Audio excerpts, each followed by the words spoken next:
నమస్తే. ఇన్నాళ్ళు నన్ను సపోర్ట్ చేస్తూ, ఎంకరేజ్ చేస్తూ మీ ప్రేమని నాకు అందిస్తున్న ప్రతి ఒక్కరికి కృతజ్ఞతలు. అలాగే ఈ వీడియో కూడా ఖచ్చితంగా మీకు ఉపయోగపడుతుంది. లైక్, షేర్ అండ్ సబ్స్క్రైబ్ చేసి మీ సపోర్ట్‌ని నాకు అందించండి. అలాగే ఈ వీడియో పట్ల మీకున్న అభిప్రాయాన్ని కామెంట్ సెక్షన్‌లో కామెంట్ చేసి తెలియజేయండి.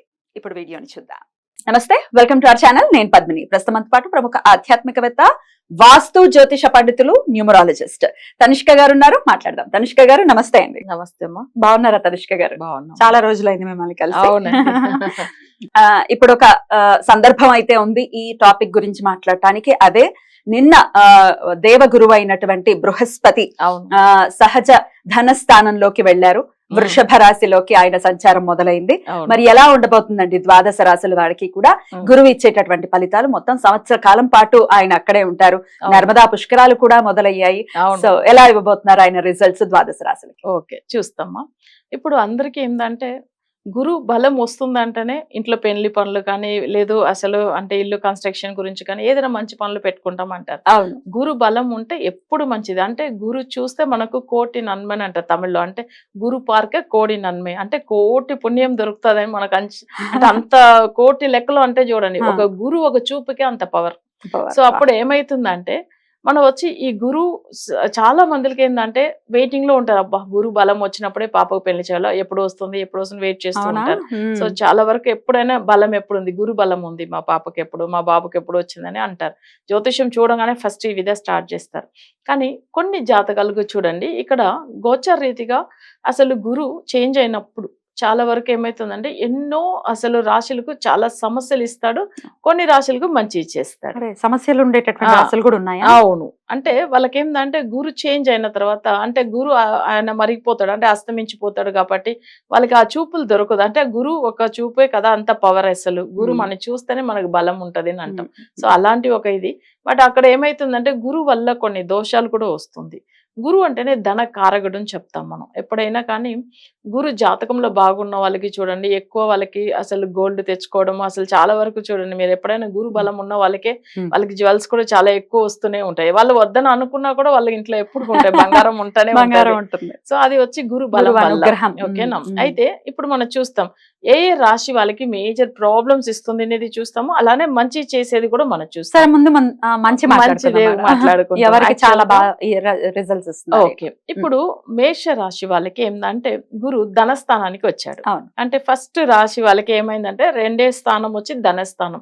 ఎప్పుడు కానీ డబ్బులు ఈ సంవత్సరం అంతా అసలు వాళ్ళకి లోటు లేకుండా ఇన్కమ్ అనేది ఏదో ఒక రకంగా వస్తూనే ఉంటది. సో అది కాకుండా వాళ్ళకి ఏం పెద్దగా పూజలు చేయవలసిన అవసరం లేదు. కానీ వాళ్ళ చక్రంలో ఏదైనా దశ అంతర్దశ బాగా లేకపోతే వాళ్ళు కొన్ని సమస్యలు ఉన్నప్పుడు పూజలు తప్పకుండా చేసుకోవాలి. బట్ గురు బలం ఉన్నప్పుడు ఏమైతుందంటే చాలా వరకు సమస్యలు తగ్గిపోతుంది. సో మనం ఒకవేళ పూజలు చేసుకోవాలి, సపోజ్ గురువు వచ్చి 2nd హౌస్కి వచ్చారు కానీ ఇంకా మంచి ఫలితం పొందాలి అనేటప్పుడు మేషరాశి వాళ్ళు ఏం చేయవచ్చామంటే, అయితే ఇక్కడ వచ్చి మేషరాశికి అధిపతి కుజుడు, అలానే గురువుకు కూడా ఆయన మిత్రుడే అవుతాడు. సో మనం ఏంటంటే వీళ్ళు వచ్చి గురు హోరాల కానీ లేకపోతే కుజ హోరాల కానీ గురుకి పూజలు చేసుకోవచ్చు. అంటే గురు గ్రహానికి అక్కడ అంటే నవగ్రహాల దగ్గర వెళ్ళి ఆయనకి ఏంటంటే అసలు అవి అంటే మనం ఇది ఉంటుంది చూడండి, చనికలు అంటారు, తెల్ల కలర్ శనగలు ఉంటాయి చూడండి, అది కూడా నానపెట్టి ముందుకు రోజు నెక్స్ట్ డే అంటే ఎప్పుడైనా కానీ అది మంచిగా నానపెట్టి దండలాగా చేసుకోవచ్చు. అసలు దండలాగా చేసి అక్కడ వెళ్ళి గురు గ్రహానికి మెడలో వేసేసి తర్వాత గురికి అర్చన చేసేసుకొని తర్వాత గాయత్రి మంత్రం, గురు గాయత్రి మంత్రం చదువుకొని ఒక 12 ప్రదక్షిణం చేసుకుని రావచ్చు. సో ఇది వచ్చి ఎప్పుడు వాళ్ళు చేసుకోవచ్చు, మంగళవారం కానీ లేదు గురువారం కానీ చేయవచ్చము. కానీ గురు హోరాలో చేస్తే మంచిది అన్నమాట. గురువారం గురు హోర సూర్యోదయం నుంచి ప్రారంభం అవుతుంది కాబట్టి చక్కగా సూర్యోదయం టైంకి మళ్ళీ మంచిగా ఉంటుంది. నెక్స్ట్ వచ్చి మనం చూడాల్సింది మంచిగా ఉన్న రాశి. అవును. నెక్స్ట్ వచ్చి ఇక్కడ వచ్చి కర్కాటక రాశి వస్తుంది. వాళ్ళకి బాగుంది. వాళ్ళకి ఏంటంటే 11వ స్థానంలో వచ్చేసాడు కాబట్టి లాభస్థానం. సో అది కూడా చాలా చాలా మంచి జరుగుతుంది వాళ్ళకి. ఇంత ముందుగా అష్టమ శని ఒక వల్ల బాధపడుతూ ఉంటారు. అయితే ఇప్పుడు ఏమైతుందంటే గురు బలం, గురు 11లో వచ్చినప్పుడు ఏమైతుందంటే కొంచెం ఆ ఒక అష్టమ శని దోషం కూడా తగ్గుతుంది. సో అవి కాకుండా ఏమైతుందంటే వాళ్ళకి వచ్చి ఇక్కడ లాభం, అంటే ఏది చేసినా కానీ ఆ పనులు కలిసి వస్తుంది. సో నెక్స్ట్ ఆరోగ్య విషయంది బాగుంటుంది. వాళ్ళు బిజినెస్ లో కూడా చూసారంటే వాళ్ళకు ప్రతిదీ పెట్టిన ఇన్వెస్ట్మెంట్ అంతా మంచి ప్రాఫిట్ గా వస్తుంది. సో అట్లా బాగుంటుంది. నెక్స్ట్ ఎవరైనా గొడవలు అయ్యి వాళ్ళ రిలేటివ్స్ చాలా వరకు ఏదైనా ప్రాబ్లమ్స్ అంత ముందుగా ఫేస్ చేసి ఉంటే వాళ్ళందరూ కూడా మళ్ళీ తిరిగి వచ్చి మాట్లాడతారు, కలుస్తారు. సో అలా ఉంటుంది. నెక్స్ట్ వచ్చి పెద్దగా అంటే ఒక జాబ్ లో కూడా చూసామంటే కర్కాటక రాశికి 9th లాడు కూడా సేమ్ ఇదే గురి అవుతాడు. బట్ ప్రమోషన్స్ కూడా వస్తది ఈ సమస్య అంటే ఈ ఒక సంవత్సరంలో. నెక్స్ట్ ఇవన్నీ ఇంత ముందుగా జాబ్ లో ఏదైనా సమస్య ఉన్న వాళ్ళకి ఆ సమస్య తొలగిపోతుంది.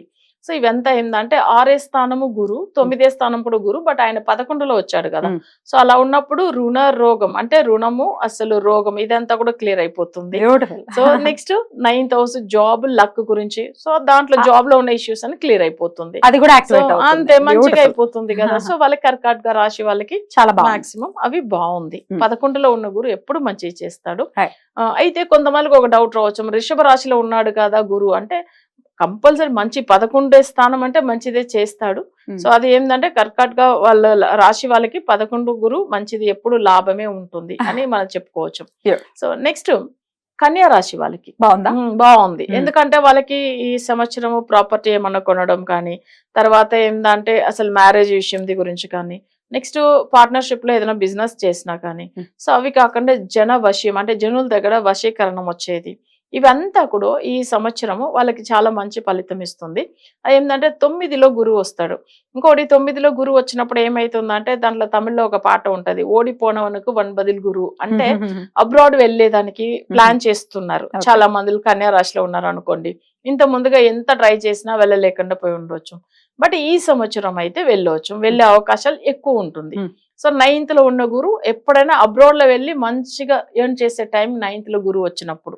సో అట్లా వెళ్ళేదానికి ప్లాన్ చేసుకోవచ్చు. వాళ్ళకి చాలా వరకు బాగుంటది, మంచి లగ్జరీ లైఫ్ ఉంటుంది. ఎందుకంటే వాళ్ళు ప్రాపర్టీ కొనడానికి, ఇల్లు ఏదైనా కన్స్ట్రక్షన్ చేసుకోవడానికి అదంతా కూడా ఇప్పుడు మంచి టైం అన్నమాట. సో వాళ్ళ కన్యా రాశి వాళ్ళకి. తర్వాత ఇంకొక విషయం చెప్పాలి, తులారాశి వాళ్ళకి మనం చూడాలి. తులారాశి వాళ్ళకి జనరల్ గా ఏంటంటే 8లో గురువు, అష్టమ గురువు. కానీ ఒక విషయం ఏంటంటే 50% తులారాశి వాళ్ళకి మంచిది కూడా చేస్తారు. సో అది ఎందుకు అనేది ఒక విషయం చూస్తాము. వాళ్ళకి తులారాశి వాళ్ళకి 3rd 6th లాడు గురువు అవుతారు. అప్పుడు అస్తమాధిపతి అంటే వాళ్ళకి జాతకంలో 6th అంటే శత్రుస్థానం, అది అస్తమించిపోతుంది. 3rd హౌస్ కూడా వాళ్ళకి మంచిది కాదు తులా లగ్నానికి, బట్ ఆయన అస్తమించడం వల్ల మంచి జరుగుతుంది. కానీ ఒక్క విషయం ఏంటంటే 8లో గురువు ఉంటే కొన్ని కష్టాలు కూడా ఇస్తాడు అని చెప్తాం. కష్టాలు ఇస్తాడు, కానీ ఎవరెవరికి కష్టాలు ఇచ్చాడు అనేది కూడా మళ్ళీ తర్వాత సబ్జెక్ట్ లో మనం మాట్లాడుతూ వస్తాం. ఇందులో ఏంటంటే ఏ రాశి వాళ్ళకి బాగుంది చెప్పాము, అందులో 50% అయితే తులారాశి వాళ్ళకి బాగుంది. సో ప్రాబ్లం ఎందుకు వస్తుంది అది కూడా తర్వాత మాట్లాడతాం. తర్వాత వృశ్చిక రాశి వాళ్ళకి చూడండి 7వ స్థానంలో ఉన్నాడు. అప్పుడు ఏమైతుందంటే వాళ్ళకి వచ్చి కేంద్రంలో ఉన్నప్పుడు గురు డైరెక్ట్ రాశిని చూస్తాడు, ప్రతి పనులు వాళ్ళకి సక్సెస్ అవుతుంది. ఎందుకంటే వృశ్చిక రాశికి రాశిని చూడడము గ్రేట్ అంటే గ్రేట్. అసలు వాళ్ళకి ఏంటంటే ప్రతి ఇంత ముందుగా వాళ్ళ లైఫ్ లో వాళ్ళు ఎన్నో కష్టాలు పడి ఉండొచ్చు పోయిన సంవత్సరం అంతా. ఈ సంవత్సరం వచ్చేసరికి ఆ గురు చూసేదాని వల్ల అంత మంచి ఫలితాలు, అంటే వాళ్ళు జాబ్ గురించిగా ఉండొచ్చు, మ్యారేజ్ గురించి ఉండొచ్చు, లేకపోతే పిల్లలు అంటే వృశ్చిక రాశికి 5వ స్థానాధిపతి కూడా గురు అవుతారు. పిల్లల వల్ల కూడా మంచి ఫలితాలు పొందుతారు. తర్వాత ఫైనాన్షియల్ గా బాగా అవుతారు, ఎందుకంటే ధనస్థానం వాళ్ళకి వృశ్చిక రాశికి గురు అవుతాడు. సో ఇప్పుడు ఏదైనా పనులు బిజినెస్ విషయంది లేదు, పిల్లల పెళ్లి విషయంది లేకపోతే ఏది పెట్టుకున్నా ఈ సంవత్సరం అయితే వాళ్ళకి బాగానే కలిసి వస్తుంది. అద్భుతం అండి, ఎందుకంటే ఆల్రెడీ అర్ధాష్టమ శనితో ఇబ్బంది పడుతూ ఉన్నారు వృశ్చిక రాశి వారికి. కరెక్ట్, గురువు యొక్క అనుగ్రహం పరిపూర్ణంగా పొందబోతున్నారు, పరిపూర్ణంగా వస్తుంది. 7వ స్థానం ఇప్పుడు డైరెక్ట్ చూస్తాడు కదా, సో రాశిని అది కూడా అసలు జన్మ రాశిని చూస్తున్నాడు. సో అందుకే ఏమైతుందంటే అన్ని రాశి కంటే ఎప్పుడైనా కానీ 7లో ఉన్న గురు రాశిని చూడడం ఇంకా మంచి ఫలితం. ఓకేనా. సో నెక్స్ట్ వచ్చి ఏమైతుందంటే ధనురాశి వాళ్ళకి మనం అయితే ఇప్పుడు అన్ని మంచిది చెప్తూ వచ్చాం కదా వృశ్చిక రాశి, ఇంకా మకర రాశికి వెళ్తాం ఇప్పుడు. సో మకర రాశి వాళ్ళకి కూడా చాలా వరకు ఏమైతుందంటే 5వ స్థానంలో ఉన్నాడు గురు. ఇప్పుడు వాళ్ళకి ఏళ్ళ శని, కుటుంబ శని జరుగుతా ఉంది. అది కూడా ధనస్థానము, కుటుంబ స్థానము ఇదంతా కూడా అస్సలు బాగాలేదు. కానీ ఏంటంటే శని వల్ల లాస్ట్ మరి వాళ్ళు జన్మ శనిగా ఉన్నప్పుడు కానీ, ఇప్పుడు లాస్ట్ 1.5 year గా వాళ్ళకి కుటుంబ శని నడుస్తున్నప్పుడు కానీ చాలా సమస్యలు వచ్చింది. కానీ ఇప్పుడు ఉన్న గురువు వచ్చి 5వ స్థానంలో ఉన్నాడు కాబట్టి వాళ్ళకి చాలా మంచి చేస్తాడు. పిల్లల వల్ల మంచి లాభం పొందుతారు. మ్. అవి కాకుండా ఏంటంటే పూర్వ జన్మ కర్మ ప్రకారం కొన్ని దోషాలు ఉంటే మ్. అవి తొలగిపోతది. మ్. పూర్వీక ఆస్తుల విషయంలో ఏదైనా గొడవలు ఉంటే అవి కూడా క్లియర్ అవుతుంది ఇప్పుడు ఈ గురువు వల్ల. సో నెక్స్ట్ వచ్చి ఏంటంటే పిల్లల వల్ల సంతోషంగా ఉంటారు ఈ సంవత్సరం వాళ్ళు. సో అవి కాకుండా ఏంటంటే పంచమ గురువు అనేటప్పుడు ఎప్పుడైనా కానీ మనశ్శాంతి కూడా ఇస్తుంది వాళ్ళకి. సో ఇదంతా మకర రాశి వాళ్ళకి. అద్భుతం మేడం. ఈ 5 రాశుల వాళ్ళు నిజంగా చాలా వాళ్ళు చాలా సంతోషంగా ఎలాగో ఉంటారు, అలాగే ఉండాలని మనస్ఫూర్తిగా కోరుకుంటూ ఇక నెక్స్ట్ ఎపిసోడ్ లో మరి బాగుంటే ఓకే, బాలేనప్పుడే కదా సమస్య.